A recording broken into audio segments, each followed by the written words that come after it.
इस कार्यकाल में सरकार वसुंधरा जी की थी और 163 के बहुमत के साथ एक मजबूत सरकार राजस्थान में बनी थी।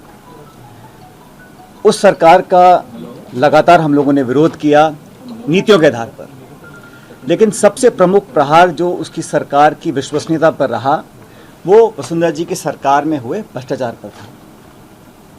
हम लोगों ने लगातार एक जिम्मेदार विपक्ष की भूमिका निभाई और जो जो भ्रष्टाचार के प्रकरण सामने आए उसको हमने उजागर किया, जनता तक लेकर गए और मुझे लगा कि हमारी बात को कांग्रेस के कार्यकर्ताओं की, हम नेताओं की जो आवाज़ थी, जो बात थी, जो तथ्य थे, जो प्रमाण थे, उनको जनता ने स्वीकार किया। यही कारण था कि 5 साल की सरकार के बाद जब चुनाव हुए तो जनता ने हमारे बातों पर विश्वास किया और 163 से वो 70-71 पर आकर रुक गए थे। इस पूरे कार्यकाल में जो आरोप लगे वसुंधरा जी की सरकार पर, वो आरोप हम सब लोगों ने मिलकर लगाए, कांग्रेस पार्टी के नेताओं ने, मैंने अध्यक्ष के नाते और तमाम सभी नेताओं ने। और हमने ये जनता से वादा किया था कि भाजपा के और वसुंधरा जी के कार्यकाल में जो जो करप्शन के इश्यूज सामने आए हैं उसका हम प्रभावशाली तरीके से, निष्पक्ष तरीके से जांच करवाएंगे और दोषियों को सजा देंगे। मैंने कभी भी प्रतिशोध की भावना के साथ या द्वेषपूर्ण भावना के साथ कार्रवाई करने पर ना कभी मैं पहले सहमत था, ना आज सहमत हूँ। लेकिन ये बात भी सच है कि विपक्ष में रहते हुए हमारी जो विश्वसनीयता थी वो तभी कायम रह सकती है जब हम अपनी बात पर खरा उतरें। इसको लेकर मैं बहुत चिंतित था और आज से लगभग साल, सवा साल पहले मैंने मुख्यमंत्री अशोक गहलोत जी को चिट्ठी लिखी। उनको मैंने कहा, वो चिट्ठी मेरे साथ है, मेरे सामने है, मैंने बड़े विस्तार से पूरे घटनाक्रम का विवरण उसमें रखा और मैंने कहा कि हमारी सरकार को बने अब लगभग 3.5 साल हो गए। उस समय अब समय आ गया कि हम लोग अपने वादों पर खरा उतरें। जो आरोप हमने लगाए थे, गहलोत जी ने लगाए, मैंने लगाए, भूमाफिया के, शराब माफिया के, खनन माफिया के, 9TP को लेकर, ललित मोदी को लेकर, खान माफिया को लेकर, खान का बड़ा घोटाला हुआ था, वो सारे पब्लिक डोमेन में हैं। मैंने उनसे आग्रह किया था कि 1.5 साल बचा है चुनाव में और हम लोगों को, कांग्रेस जनों को ये दिखाना पड़ेगा कि हमारी कथनी और करनी में फ़र्क नहीं है। मैंने तमाम जो हमारे स्टेटमेंट्स थे, जो हमने प्रतिक्रियाएं दी थी, जनसभाओं में, प्रेस वार्ता में जो आरोप लगाए थे, वो सब उनको मैंने दिए और उसकी कॉपी मैंने AICC में तमाम लीडरशिप्स को दी कि हम चाहते थे संज्ञान इसका लिया जाए। ये पहली चिट्ठी मैंने लिखी थी 28 मार्च 2022 को। उसका मुझे जवाब नहीं मिला, तो फिर मैंने 2 नवंबर 2022 को एक और चिट्ठी लिखी। उसमें उनको बड़ा विनम्रता से आग्रह किया कि मैंने आपको पहले लिखा था, ये प्रकरण हुए, ये आरोप आपने लगाए, मैंने लगाए, पूरी कांग्रेस पार्टी ने लगाए और जनता ने हमारी बातों को विश्वास किया। तभी तो हम लोग जहां सिर्फ 21 सीटों पर रह गए थे 2018 के चुनाव में, 2013 के चुनाव में 21 से लेकर हम 100 तक पहुंचे, तो हमारी बात पर लोगों ने विश्वास किया था। चिट्ठी लिखी मैंने 2 नवंबर 2022 को, उसका भी जवाब मुझे मिला नहीं। और हम चाहते हैं कि जब जनता के बीच जब सिर्फ 6 महीने का, 7 महीने का समय बचा है, तो हम लोग पब्लिक में जाएं, उससे पहले हम लोग कुछ कार्रवाई करें। आप जानते हैं कि भारत सरकार ED, CBI, इनकम टैक्स, तमाम एजेंसीज का दुरुपयोग कर रहा है और ये पूरा देश जानता है, इस बात को संपूर्ण विपक्ष बोलता है, हम लोग भी बोलते हैं कि एजेंसीज का दुरुपयोग किया जा रहा है भारत में। और 95% जो छापे, नोटिस, कार्रवाई हो रही है ED के माध्यम से, वो विपक्षी नेताओं के ऊपर हो रही है। इसको लेकर विपक्ष की तमाम पार्टियां न्यायालय तक भी गई हैं। तो एक तरफ तो केंद्र सरकार एजेंसीज का दुरुपयोग कर कर जो कांग्रेस की लीडरशिप है उनको टारगेट कर रही है। अब फर्जी केस बनाए जा रहे हैं, चाहे वो नेशनल हेराल्ड का केस है, चाहे वो यंग इंडियंस का केस है, और मुकदमों में, केसों पे सुनवाई हो रही है, पेशी लग रही है, समन्स आ रहे हैं, नोटिस आ रहे हैं। एक तरफ तो वो ऐसा काम कर रहे हैं और राजस्थान सरकार जो हमारी अपनी सरकार है, यहाँ पर जो हमारे एजेंसी संसाधन हैं उनका हम ना तो सदुपयोग करें ना उपयोग कर रहे हैं। तो ये बड़ा विचित्र मामला था, इसको लेकर बहुत मैं चिंतित था। मैंने ये प्रकरण साल भर से ज़्यादा हो गया, तो आज मैं चाहता हूँ कि ये बात पब्लिक डोमेन में जाए, क्योंकि कांग्रेस कार्यकर्ताओं को लगना नहीं चाहिए, पब्लिक को लगना नहीं चाहिए कि हम लोग कहते कुछ है करते कुछ है।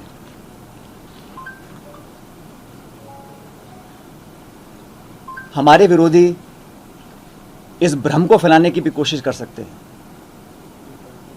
कि कहीं कोई मिलीभगत तो नहीं है, क्योंकि कांग्रेस के पिछले कार्यकाल में भी जब हमने 22,000 करोड़ का घोटाले का आरोप लगाया था, उस समय कांग्रेस सरकार ने भी एक माथुर आयोग का गठन किया था। लेकिन न्यायालय ने कहा कि जो गठन हुआ है आयोग का, वो प्रॉपर तरीके से नहीं किया गया, उसमें कोई लीगल कमियां रह गई थी और उसको खारिज कर दिया। तो ये भ्रम भी फैलाया जा सकता है विरोधियों के माध्यम से। हमारे विरोधी बोल सकते हैं कि भाई ये तो मिलीभगत यहाँ पर हो रही है। और वसुंधरा जी का कार्यकाल हम सब ने पब्लिकली कहा कि राजस्थान सरकार का सबसे भ्रष्ट कार्यकाल था, और तमाम प्रकरण सामने आए, उसकी लिस्ट मैं आप लोगों को अभी देता हूँ। तो इस धारणा को तोड़ना, प्रभावी तरीके से तोड़ना कि कहीं ऊपरी मिलीभगत तो नहीं थी, बहुत ज़रूरी हो गया, क्योंकि चुनाव में अब सिर्फ 6-7 महीने का समय रह गया है।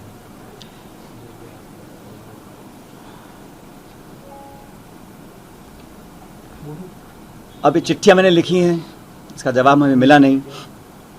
और जैसा कि आप जानते हैं कि जब ये खान घोटाला हुआ था, 45,000 करोड़ रुपए का आरोपण में लगाया था सरकार के ऊपर, और हमने मांग की थी कि इस घोटाले की जांच सीबीआई से की जाए।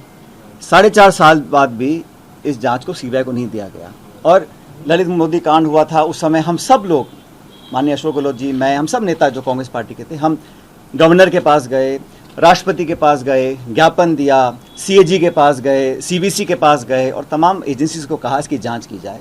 तो आज जब 4.5 साल पूरे हो गए सरकार के, कांग्रेस सरकार के, तो भ्रष्टाचार, करप्शन के ऊपर जो हमारी एक नो टॉलरेंस पॉलिसी है करप्शन को लेकर, उसको और पुख्ता करने के लिए हम चाहते थे एक विस्तारित, पारदर्शी और प्रभावी कार्रवाई करी जानी चाहिए। अभी तक वो कार्रवाई करी नहीं गई है। और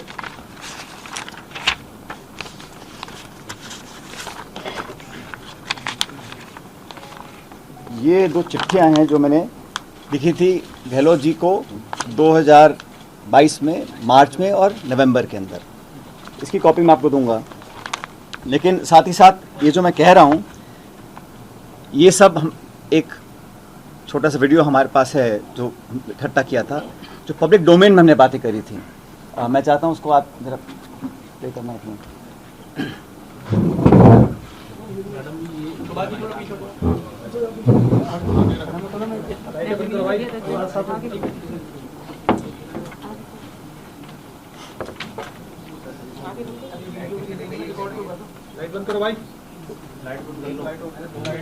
छिपाया जा रहा है।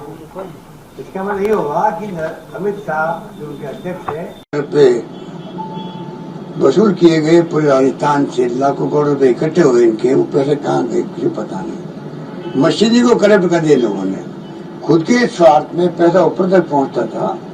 खुद के स्वार्थ में शराब की जो रेट होती, फिक्स रेट होती है एमएसपी की, एमआरपी, उसको बदल करके आपने छूट दे दी कि आप जनता को लूटो, और वसूली शुरू हो गई।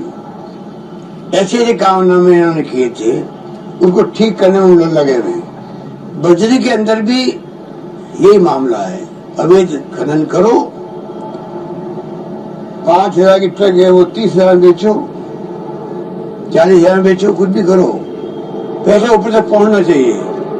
5-5 करोड़ रुपया प्रति माह पहुंचे ऊपर, ये स्थिति बनी थी। और पूरा सिस्टम जो था, पुलिस का, माइनिंग का, ट्रांसपोर्ट कंपनियों का, वो पूरे सिस्टम को बर्बाद कर दिया उन्होंने, पूरे सबको करप्ट कर दिया। ऐसी हरकतें मैंने कभी देखी नहीं आज तक। आग लगी हुई देश के अंदर, इसका पूरा देश दुनिया ने देखा इनके कारणों को, कैसे मॉरिशस रूट से पैसा आया, पैसा गया कैसे, बाहर कितना गया होगा। यहाँ के विषय तो यही होना चाहिए कितना करोड़ों अरबों में रुपया गया है, जो 5 साल की लूट बचेगी उस वक्त में।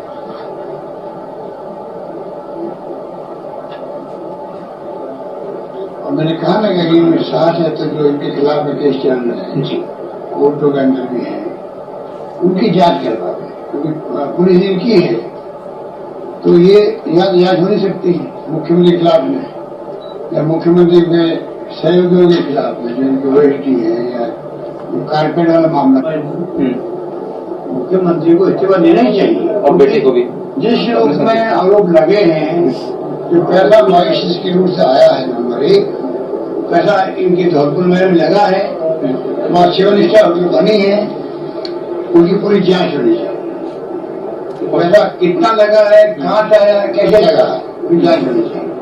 बीच में सर बात जो आई थी केंद्रीय और इन्होंने जो आजादी के बाद में पहली गवर्नमेंट की मुख्यमंत्री है देश के अंदर पहला नागरिक होगा जो किसी दूसरे मुल्क के सरकार को ये कहे कि मेरे मुल्क के लोगों को मालूम नहीं पड़ना चाहिए कि मैं क्या आपको एविडेंस दे रही हूँ।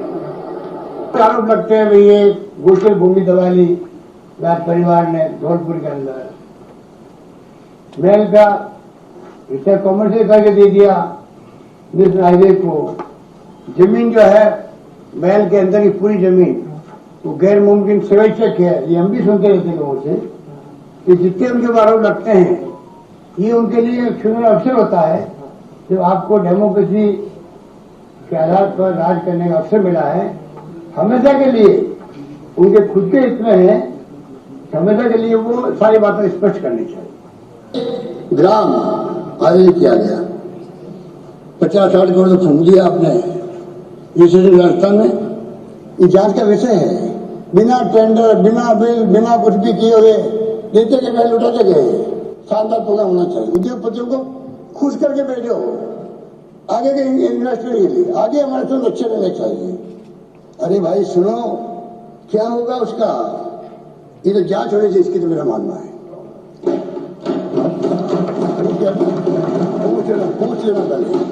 पूछ लेना भैया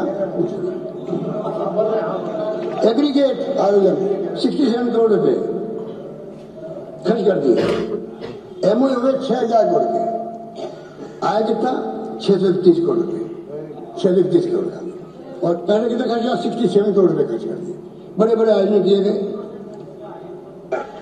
जो हमारी योजना थी उसको कमजोर करना ही इनकी गलती थी भामाशाह योजना लानी नहीं चाहिए थी क्योंकि हमने जब स्कीम लागू की थी हमने इसको स्टडी किया था आंध्र प्रदेश के अंदर आंध्र प्रदेश में ऐसी स्कीम चल रही थी भामाशाह की तरह और उसमें करप्शन बहुत बड़े लेवल का था पता पड़ता ही नहीं कौन सा इलाज कौन करवा रहा है कहाँ करवा रहा है फिर उसके बिल पेश करो तो उसमें डिफिकल्टी आ रही थी करप्शन की।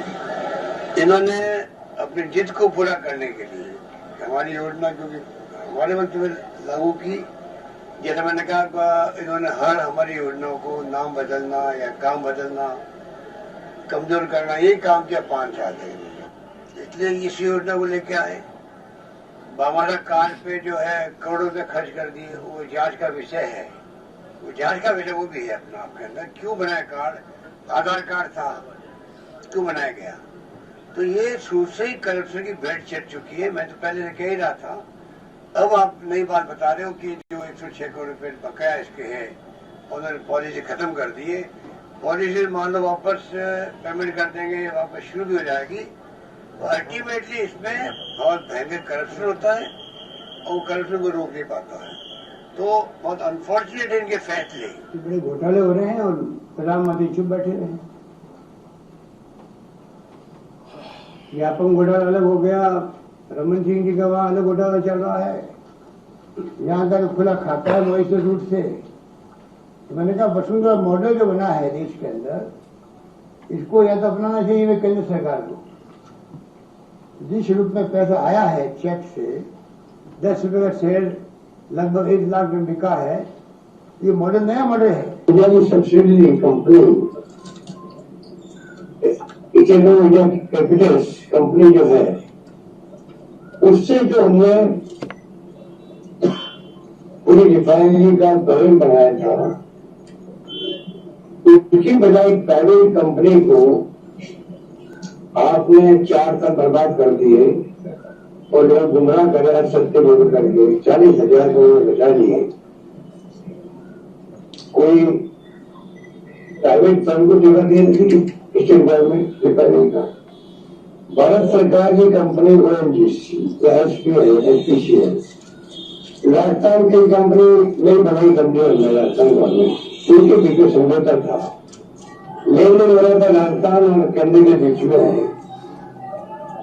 तो किसको पैसा दिया जाएगा बेचारा? कोई उनको पूछ ले कारपेट कहाँ गया तो भड़क जाती है, जैसे भड़क गई पत्रकार पर काला काला क्या ब्लैक पेपर हमारे खिलाफ में जब निकाला था, एक पत्रकार ने पूछ लिया भाई कि वो कारपेट कहाँ गिरे जाए, भड़क के सीधे बाहर है। तो ये भड़कने की जो अर्थ है उनकी वो इसमें भी नहीं है। बजट पेश कर